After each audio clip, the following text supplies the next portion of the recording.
Caffè che dovrà essere fatto con le famose 4M: macchina, macinino, miscela e alla fine, ma non ultima per importanza, la mano dell'operatore. Il caffè deve essere un piacere, o senza zucchero o con pochissima quantità di zucchero. Se lo beve con tanto zucchero vuol dire che il prodotto non è un prodotto all'altezza della situazione.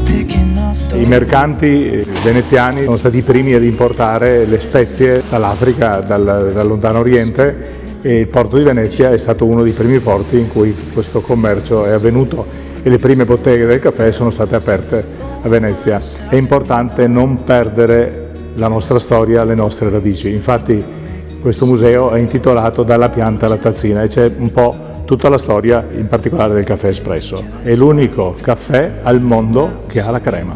Nessun altro caffè ha la crema. È un caffè con 1000 profumi, 1000 odori, 1000 aromi che gli altri caffè non hanno. Vi aspettiamo per degustare le migliori miscele d'Ersut il 5, 6, 7 luglio al Festival della Cucina Veneta ad Albignasego.